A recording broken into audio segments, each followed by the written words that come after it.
E aí, tudo bom? Hoje eu queria começar fazendo uma pequena experiência. Nós já vimos esse exemplo em alguma outra aula de eletrização, mas o importante dessa experiência para a aula de hoje é começar a entender o conceito de força elétrica, que é o que justamente atrai o papel ao balão. Então, fica ligado que eu vou explicar o que é força elétrica e no final da aula eu vou explicar o que acontece, por que o balão atrai o papel. Não perca!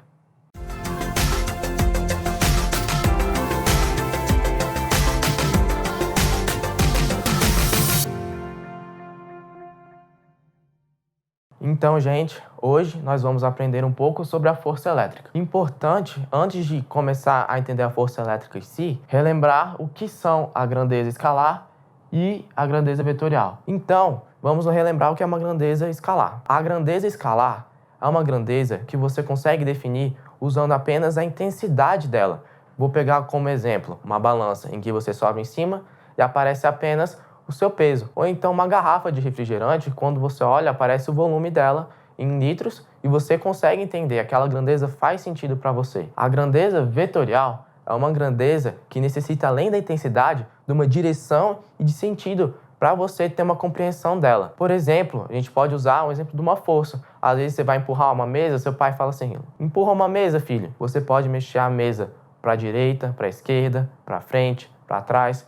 Então, é necessário que seu pai te diga a direção e o sentido que ele quer que você mova a mesa. Tendo isso em mente, a gente já pode entender como a gente vai calcular a força elétrica. A gente vai calcular a força elétrica a partir da lei de Coulomb. A lei de Coulomb, para calcular a força elétrica, nós vamos ter essa fórmula daqui. Nós vamos ter que a força elétrica vai ser igual a uma constante vezes o módulo do produto das cargas sobre a distância delas ao quadrado. Esse K é uma constante que vai ser dada por 1 sobre 4π ε0.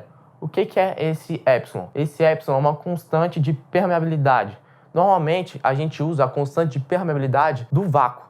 E quando a gente usa o valor dessa constante e aplica nesse valor do K, nós teremos que o K no vácuo vai ser igual a 9 vezes 10 a nona Newton vezes metro ao quadrado sobre Coulomb ao quadrado. Uma vez que a gente entendeu a lei de Coulomb, a gente pode passar para o próximo passo. Esse próximo passo a gente vai entender um pouco de múltiplos e submúltiplos de alguns números. Então, durante esse ano, nós iremos usar várias vezes potências de base 10. Então, é importante a gente entender o que são esses prefixos aqui como símbolos para simplificar nossas respostas e também esses símbolos serão usados no enunciado das questões de vestibular, Enem. Então é importante você entender a grandeza de cada um. Eu anotei as tabelas dos múltiplos e dos submúltiplos e um fator de multiplicação. Então, por exemplo, quando a gente pesa numa balança, a gente pesa em quilogramas, que é a primeira unidade de múltiplo. Quando a gente pesa na balança, usando esse exemplo novamente,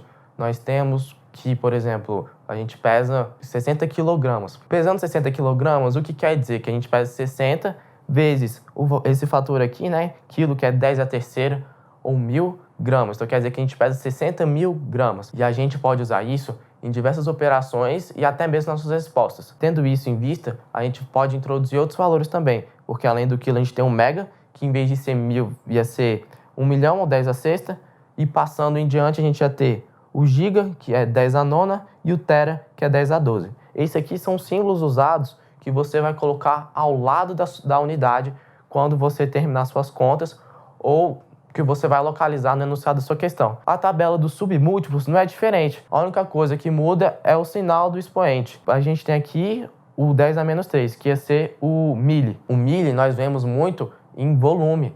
Você vê, por exemplo, uma lata de refrigerante tem 350 ml, quer dizer, são 350 mililitros, ou seja, são 350 dividido por 1.000 litros.